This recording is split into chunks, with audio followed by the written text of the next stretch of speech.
अच्छा बेटा, ये चैप्टर नंबर 7 का टॉपिक है life cycle of Plasmodium.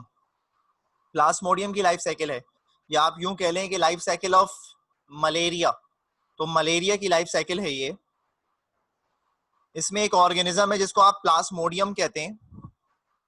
Plasmodium के बेटे वैसे तो 100 से ज्यादा स्पीशी हैं जो अलग अलग ऑर्गेनिजम्स के अंदर डिजीज कॉज करते हैं, लेकिन इंसानों में प्लाज्मोडियम के हमारे पास 4 स्पीशी हैं ऐसे जो इंसानों में मलेरिया कॉज करते हैं। उनके नाम क्या हैं? एक का नाम है प्लाज्मोडियम ओवेल, एक का नाम है प्लाज्मोडियम वाइवेक्स, एक का नाम है प्लाज्मोडियम फेल्सीपेरम और एक का नाम है प्लाज्मोडियम मलेरिया। तो ये मैंने यहाँ पे आपको लिख के भी भेजे, प्लाज्मोडियम ओवेल, वाइवेक्स, फेल्सीपेरम और मलेरिया। एक और 5वां भी है नोलिसी। ये वो ऑर्गेनिज्म है जो सारे प्लाज्मोडियम ही हैं लेकिन इंसानों में मलेरिया कॉज कर रहे हैं। इसके अलावा और भी तरह के प्लाज्मोडियम हैं लेकिन वो इंसानों में डिजीज कॉज नहीं करते, बल्कि दूसरे ऑर्गेनिज्म में, रेप्टाइल में या और दूसरे मैमल्स के अंदर डिजीज कॉज करते हैं। इंसानों में ये डिजीज कॉज करते हैं। इंसान जो है, ह्यूमन जो है, वो प्लाज्मोडियम का प्राइमरी होस्ट होता है और मॉस्किटो जो है वो इसका सेकेंडरी होस्ट होता है। ह्यूमंस आर प्राइमरी होस्ट और मॉस्किटो जो है इट इज सेकेंडरी होस्ट। वो तमाम जानदार जिनके 2 होस्ट होते हैं उनको डाइजेनिक कहते हैं। वो तमाम जानदार जिनके 2 होस्ट होते हैं उनको डाइजेनिक कहते हैं। तो जो प्लाज्मोडियम है it is a digenic organism. It depends on 2 host, primary human है, सेकेंडरी मॉस्किटो है। अगर हम इंसानों की बात करें सबसे पहले, तो इंसानों में जो साइकिल होती है उसको कहते हैं एसेक्सुअल साइकिल। इंसानों में एसेक्सुअल साइकिल है इन ह्यूमंस, और मॉस्किटो के अंदर सेक्सुअल साइकिल होती है। अब जो एसेक्सुअल साइकिल है, उस एसेक्सुअल साइकिल के बेटे वैसे अगर आप चाहें तो ये 4 फेजेस हो सकते हैं: pre erythrocytic phase, erythrocytic phase, post erythrocytic और गैमोगोनी। लेकिन हमारे पास हमारी बुक में ये पोस्ट एरिथ्रोसाइटिक को ही गैमोगोनी के अंदर या गैमेटोसाइटोजेनेसिस के अंदर लिखा हुआ है। तो 3 फेजेस हैं। सबसे पहला फेज जो है वो प्री एरिथ्रोसाइटिक फेज है। प्री का मतलब होता है पहले, एरिथ्रोसाइट रेड ब्लड सेल्स को कहते हैं। तो रेड ब्लड सेल्स में एंटर होने से पहले वाला फेज।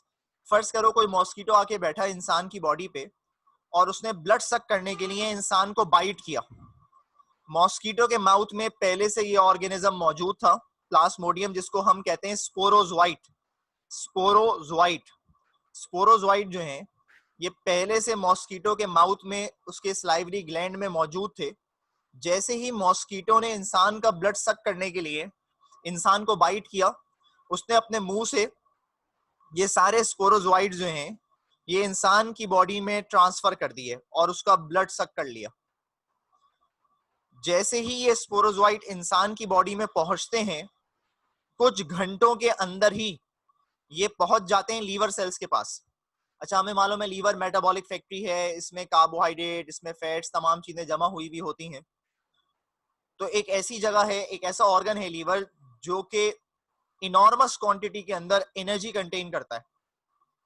तो ये पहुंचे लीवर सेल्स के पास, जिनको आप हेपेटिक सेल्स कहते हैं, वहां गए और हेपेटिक सेल्स के अंदर घुस गए स्पोरोजोइट्स। जैसे ही स्पोरोजोइट्स हेपेटिक सेल्स के अंदर चले जाते हैं तो कुछ दिनों तक ये अपना साइज और अपनी तादाद को बढ़ाते रहते हैं। जब भी कभी किसी ऑर्गेनिज्म के अंदर कैरेक्टरिस्टिक चेंजेस आते हैं, उसके फिजिकल फीचर्स बदलते हैं, उसके फंक्शनल फीचर्स चेंज होते हैं, या कोई फंक्शन के अंदर एडेप्टेशन होती है, तो उसका नाम बदल जाता है। फिर पहले जब ये एंटर हुआ था तो स्पोरोजोइट लीवर के सेल्स के पास पहुंचा, इसने अपना साइज ग्रो किया। अब इसका नाम हमने रख दिया शीजोंट। शीजोंट, जब इसने अपना साइज ग्रो किया तो उसका नाम रख दिया हमने शीजोंट। उसके बाद ये तब्दील हुआ, शीजोंट के बाद इन्होंने अपनी और तादाद बढ़ाई और हर एक के पास एक न्यूक्लियस हो गया, यूनि न्यूक्लिएटेड हो गए। अब दोबारा से इनका नाम चेंज हो गया, अब इनको कहते हैं एक्सो एरिथ्रोसाइटिक मीरोजोइट। अब इनका नाम हो गया एक्सो एरिथ्रोसाइटिक मीरोजोइट। और लीवर के सेल में जो भी कंटेंट था सबका सब खा गए ये। तो लीवर के सेल को इन्होंने एम्प्टी कर दिया, अंदर से खाली कर दिया। अब जब लीवर के सेल में कुछ बचा नहीं तो इन्होंने लीवर के सेल को फाड़ा और नए फ्रेश लीवर के सेल्स पे हमला किया, यही काम रिपीट करने के लिए। तो यहां तक की जो बात थी बेटे वो प्री एरिथ्रोसाइटिक फेज था। मैं अगर इसकी समरी दूं तो प्री एरिथ्रोसाइटिक फेज में हुआ क्या कि स्पोरोजोइड्स जो थे they enter in human blood, ये ह्यूमन ब्लड में दाखिल हुए। आफ्टर फ्यू आवर्स, कुछ देर के बाद, they enter in hepatic sales, hepatic sales के अंदर दाखिल हो गए। वहां पे हेपेटिक सेल्स में दाखिल होने के बाद दे ग्रो इन साइज, ये साइज में बड़े हुए। जब साइज में बड़े हुए तो इनको कहते हैं शीजोंट।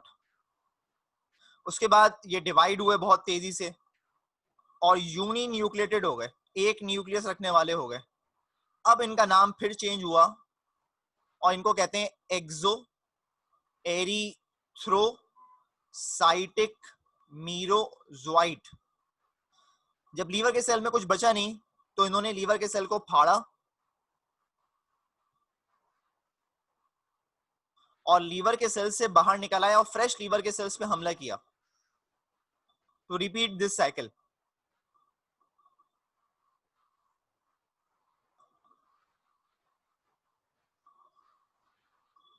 ये यहां तक की बात थी प्री एरिथ्रोसाइटिक फेज की। मैंने कहा आपसे कि नेक्स्ट फेज जो है वो एरिथ्रोसाइटिक फेज है। एरिथ्रो का मतलब क्या होता है? एरिथ्रो का मतलब होता है बेटे रेड ब्लड सेल्स। एरिथ्रोसाइटिक मतलब रेड ब्लड सेल्स। अब जब ये एक्सो एरिथ्रोसाइटिक मीरोजोइट 2 दफा लीवर के सेल्स के अंदर जा चुका होगा, उसको खाली कर चुका होगा, उसकी सारी एनर्जी हासिल कर चुका होगा, तो अब ये लीवर के सेल से बाहर आएगा थर्ड टाइम। ये लीवर के सेल से बाहर आएगा और ये ब्लड में आ जाएगा।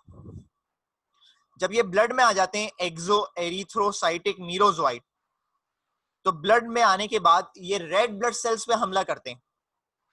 मैंने कहा कि जब ये दूसरी दफा भी रेड ब्लड सेल में घुसे थे, इन्होंने दूसरी दफा रेड ब्लड सेल्स के अंदर जितनी लीवर सेल्स के अंदर जितनी भी चीजें थी उनको उनको खा गए, खाली कर दिया। तो उन सेल्स को भी फाड़ा और अब वहां से फाड़ के सेकंड टाइम, अब ये थर्ड टाइम एंटर नहीं हुए लीवर के सेल्स में बल्कि ब्लड में आ गए। ब्लड के पास किसके अंदर एंटर हुए? अब रेड ब्लड सेल्स के अंदर एंटर हुए। जब ये रेड ब्लड सेल्स के अंदर एंटर होते हैं तो दे बिकम राउंडेड।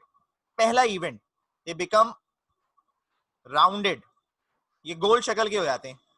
और इनका नाम आपको मालूम है अब फिर चेंज होगा। Now they are called trophozoite.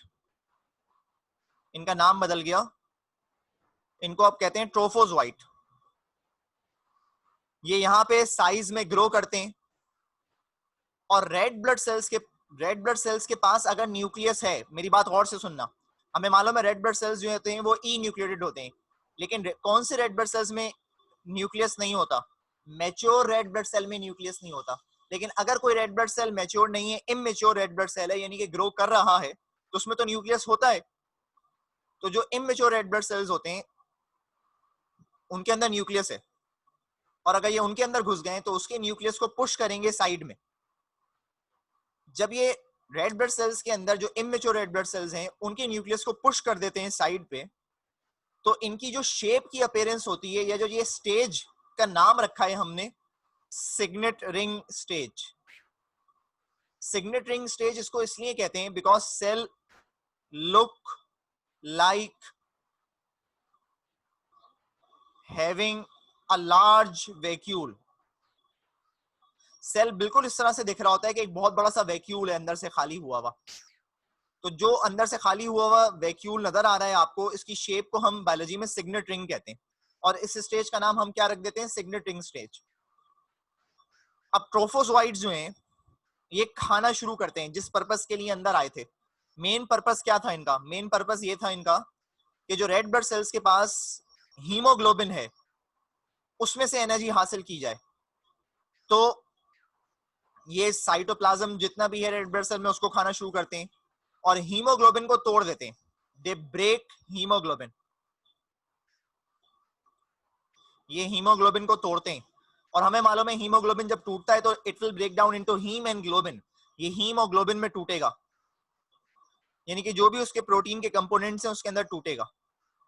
और ये जब उसमें टूट जाएगा, ये तोड़ देते हैं by the help of the enzyme which they will produce. तो again after eating all the part of haemoglobin they become active, ये एक्टिव हो जाते हैं और अब इनकी शेप में दोबारा चेंज आता है। They look like amoeba, amoeba की तरह दिख रहा होते हैं। तो इनका नाम अब क्या रख देते हैं हम, एक्टिव अमीबॉइड ट्रोफोजोइट। अब इनका नाम चेंज हो गया, एक्टिव अमीबॉइड ट्रोफोजोइट हो गया। और जब बहुत सारा खा लिया रेड ब्लड सेल को, रेड ब्लड सेल में जितनी भी हीमोग्लोबिन के कंपोनेंट थे उन तमाम चीजों को खा लिया, अमीबा जैसे हो गए, तो एक्टिव अमीबॉइड ट्रोफोजोइट कहलाए। दोबारा से इन्होंने अपनी शेप में चेंजेस किए, they become again rounded, they grow in size and now they are called again schizont।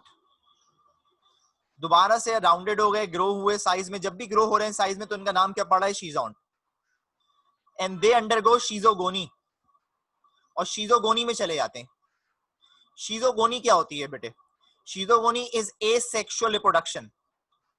Asexual reproduction होती है schizogony by multiple fission, multiple fission के जरिए।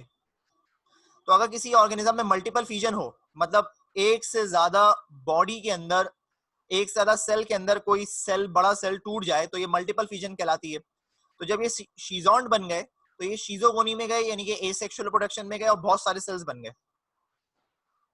अब इनका नाम क्या है, after going through schizogony they are called erythrocytic merozoite. पहले एक्सोएरिथ्रोसाइटिक मीरोजोइट कह रहे थे क्योंकि रेड ब्लड सेल के बाहर थे, एक्सो मतलब आउटसाइड। अब एरिथ्रोसाइटिक मीरोजोइट कह रहे हैं क्योंकि रेड ब्लड सेल के अंदर है। एरिथ्रोसाइटिक मीरोजोइट जो है ये ऐसे का ऐसा ही रहता है, बहुत ज्यादा तादाद में हो जाते हैं रेड ब्लड सेल्स के अंदर और रप्चर करते हैं रेड ब्लड सेल को, क्योंकि अब रेड ब्लड सेल में कुछ बचा नहीं। They rupture red blood cell and invade fresh red blood cell.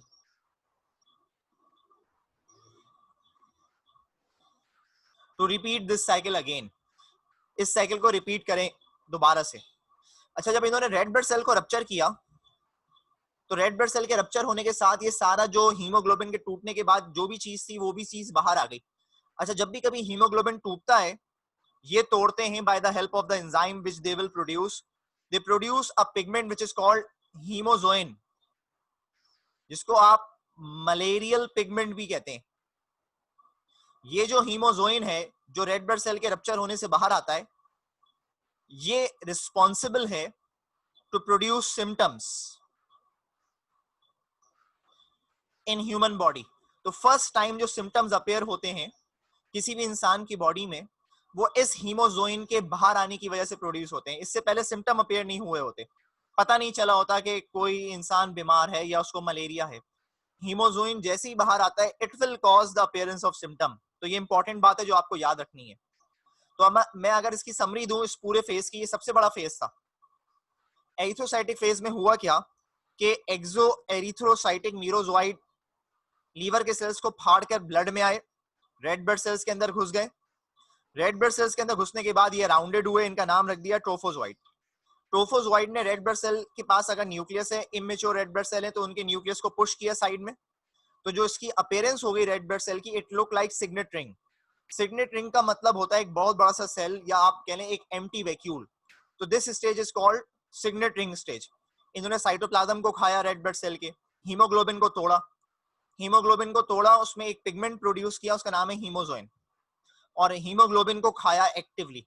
Actively खाने के बाद दे लुक लाइक अमीबा, तो उसका नाम रख दिया एक्टिव अमीबॉइड ट्रोफोजोइट। अमीबा जैसी शेप हो जाती है इसकी इसलिए। उसके बाद अगेन दे बिकम राउंडेड, अपनी शेप को उन्होंने राउंडेड किया, साइज को ग्रो किया, तो नाउ दे आर कॉल्ड शीजोंट। शीजोगोनी में गए, शीजोगोनी का मायने होते हैं asexual reproduction by multiple fission. Multiple fission के जरिए इन्होंने अपने सेल्स को मल्टीप्लाई कराया और अब इनका नाम अगेन चेंज हुआ, इनका नाम रख दिया हमने एरिथ्रोसाइटिक मीरोजोइट। ये रेड ब्लड सेल्स को फाड़ के बाहर निकले, जैसे ही फाड़ के बाहर निकले ताकि नए रेड ब्लड सेल्स पे हमला कर सकें, तो जो पिगमेंट था हीमोजोइन वो भी बाहर आ गया। और ये वो टाइम है जब सिम्टम्स अपेयर होते हैं इंसान के अंदर। तो ये बेटे सेकंड फेज था इसका। इसके बाद थर्ड स्टेज है गैमेटोसाइटोजेनेसिस। गैमेटोसाइटोजेनेसिस, देखो इस वर्ड को सुनते ही आपके जहन में आ रहा होगा कि इसके मायने क्या हैं। गैमेटोसाइटोजेनेसिस का मतलब ये कि गैमेट्स का प्रोड्यूस होना सेल्स के अंदर। जेनेसिस के मायने होते हैं प्रोडक्शन, और गैमेट्स तो आपको मालूम है सेक्स सेल्स को कहते हैं। तो ये जो साइकिल है गैमेटोसाइटोजेनेसिस का जो फेज है, जब एरिथ्रोसाइटिक मीरोजोइट्स जो होते हैं ये दूसरी दफा रेड ब्लड सेल्स में दाखिल होते हैं, तो कुछ या तीसरी दफा या चौथी दफा जब रेड ब्लड सेल्स में दाखिल होते हैं, तो अब जो एरिथ्रोसाइटिक मीरोजोइट्स हैं ये साइज में इंक्रीज होते हैं, दे ग्रो इन साइज। और साइज में इंक्रीज होने के बाद ये किस चीज में चेंज हो जाते हैं, इनटू गैमेटोसाइट्स। तो erythrocytic merozoite inside the red blood cells grow in size to become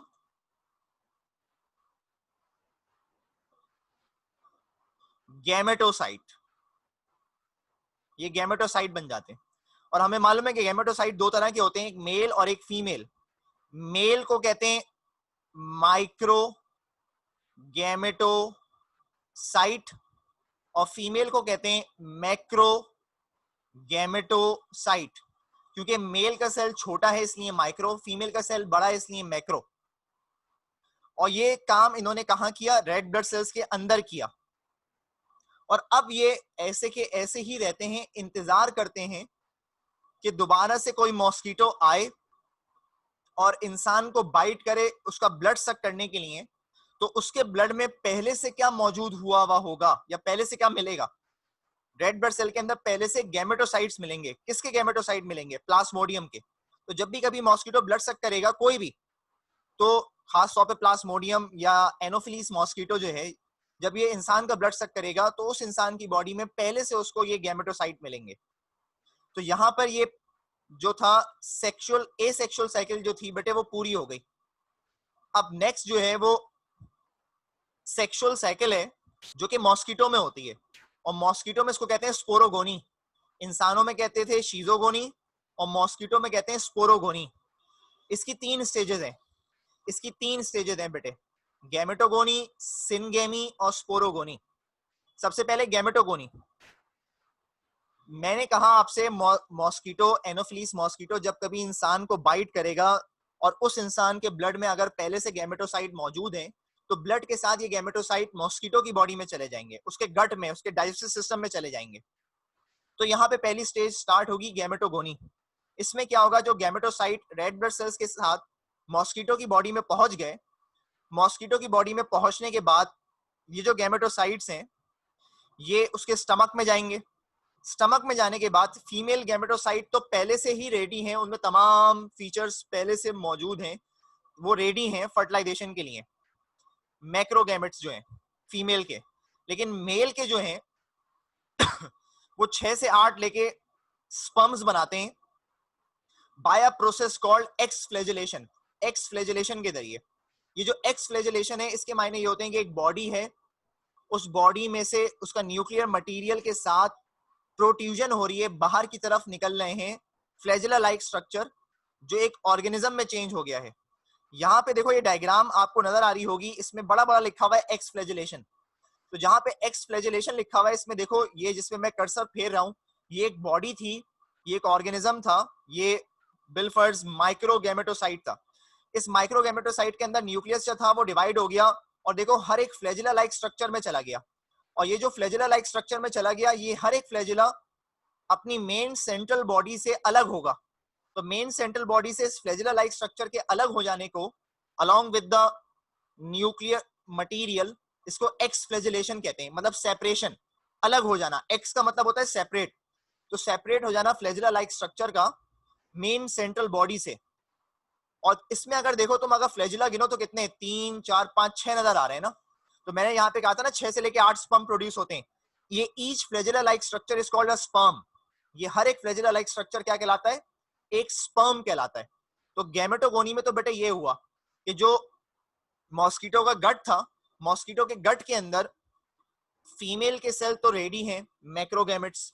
mail के सेल जो थे उन्होंने फ्लैजिला लाइक स्ट्रक्चर बनाया, और each flagella-like structure is called a sperm. So it will produce 6 to 8 sperms. Or when these sperms are produced, these flagella separate from the central body. ये separate हो जाते हैं central body से। उसके बाद next stage syngamy या fertilization। syngamy के मायने क्या होते हैं, fusion of gametes। तो मेल और फीमेल गैमेट्स आपस में फ्यूज हो जाते हैं। मेल और फीमेल गैमेट्स जो हैं, यानी कि मैक्रोगैमेट्स और स्पर्म्स जब आपस में फ्यूज होते हैं तो they will produce zygote, zygote बनाते हैं। ये जो जाइगोट होता है, it look like a worm, ये एक वॉर्म की तरह दिख रहा होता है। यहाँ पे देखो डायग्राम में, ये जिसपे मैं कर्सर फेर रहा हूँ, यहाँ पे इसकी फ्यूजन हो रही है, यानी कि फर्टिलाइजेशन हो रही है। और फर्टिलाइजेशन होने के बाद ये वॉर्म लाइक स्ट्रक्चर बन गया। ये जो वॉर्म लाइक स्ट्रक्चर बन गया, इस वॉर्म लाइक स्ट्रक्चर को कहते हैं ओकेनाइट। इस वॉर्म लाइक स्ट्रक्चर को कहते हैं ओकेनाइट। और ये जो ओकेनाइट है, इसने अपने आप को जोड़ लिया स्टमक की वॉल के साथ। किसकी स्टमक की वॉल के साथ, मॉस्किटो के स्टमक के वॉल के साथ इसने अपने आप को कनेक्ट कर लिया ताकि वहां से न्यूट्रिशन हासिल कर सके। और इसने अपने इर्द गिर्द देखो एक दीवार बनाई, इस दीवार को कहते हैं सिस्ट। तो after developing of this cyst it is called oocyst. इसका नाम क्या रख दिया, oocyst. After developing of this cyst it will be called oocyst. तो फर्टिलाइजेशन में तो बेटे ये हुआ कि जब ये कभी माइक्रोगैमेट्स और मैक्रोगैमेट्स आपस में फ्यूज हुए after fertilization, so they will become okenite. Their appearance is a worm like. This okenite will settle down, attaches itself with the gut of mosquito. It will develop a wall around it, and the wall is called cyst. And after development of wall, it is called oocyst. और ये गट के साथ इसलिए attach हुआ ताकि ये absorb कर सके न्यूट्रिशन, ये न्यूट्रिशन को एब्जॉर्ब कर सके। तो ये सेकंड फेज था। अब थर्ड फेज जो है बेटे वो है स्पोरोगोनी। स्पोरोगोनी में क्या होता है, आफ्टर 6 to 7 डेज, 6 से लेके 7 दिनों के बाद हर ओसिस्ट के अंदर तुम देखो तो हजारों की तादाद में सेल्स प्रोड्यूस होते हैं जिनको हम कहते हैं स्पोरोजोइट्स। ये सिस्ट रप्चर होती है, यहाँ ये सिस्ट रप्चर होती हुई दिख रही है, ये सिस्ट रप्चर होती है और ये हजारों स्पोरोजोइट्स ये हैं, ये बाहर आ जाते हैं। और ये बाहर आने के बाद कहाँ पहुंचते हैं, मॉस्किटो की हीमोसील में। हीमोसील हम कहते हैं कैविटी कंटेन अ स्पेस या cavity contain a blood. Cavity जिसके पास ब्लड है उसको हीमोसील कहते हैं। और हीमोसील से स्पोरोजोइट्स ट्रेवल करते हुए मॉस्किटो के स्लाइवरी ग्लैंड के पास पहुंचे ताकि ये मॉस्किटो दोबारा से किसी इंसान को बाइट कर सके और ये साइकिल रिपीट हो सके। यहां तक जितनी बात थी ये सेक्सुअल साइकिल थी मॉस्किटो के अंदर। यहां तक की बेटे बात क्लियर है। अब आखिरी चीज जो है बेटे वो इसके सिम्टम्स हैं, मलेरिया के सिम्टम्स हैं। लास्ट चीज जो है वो सिम्टम्स ऑफ मलेरिया हैं। मलेरिया के सिम्टम्स क्या होते हैं बेटे, मलेरिया के सिम्टम्स जो हैं वो अपेयर कब होते हैं, ये तो मैं आपको पहले ही बता चुका हूं। ये अपेयर जब होते हैं जब हीमोजोइन रिलीज होता है ब्लड में पहली दफा रेड ब्लड सेल्स के रप्चर होने के बाद। इसमें बुखार होता है सबसे पहला सिम्टम, फीवर, नॉजिया है, लॉस ऑफ एपेटाइट मतलब भूख का ना लगना, कॉन्स्टिपेशन हो जाती है यानी कि डाइजेस्टिव मटेरियल जो है वो फीकल मटेरियल जो है वो पास नहीं हो रहा होता बॉडी से, इंसोम्निया हो जाता है, नींद नहीं आती, सर में दर्द है, जोड़ों में दर्द है, पेट में दर्द है, मसल्स में दर्द है। इसके अलावा एकदम बुखार चढ़ता है और उतरता है यानी कि चिल्स होते हैं। और बुखार जो है वो 106 फ़ारेनहाइट तक 106 फ़ारेनहाइट तक जा सकता है। इसके अलावा स्वेटिंग होती है, प्रोफ्यूज स्वेटिंग होती है, पसीना बहुत ज्यादा आता है और एकदम बुखार गायब हो जाता है। और 48 घंटों के अंदर अंदर ये सिम्टम्स बेटे रिपीट होते हैं जो मैंने बताए आपको। तो ये सारे बेटे सिम्टम्स थे इसके। यहाँ पे लाइफ साइकिल ऑफ मलेरिया जो है वो कंक्लूड हो गई।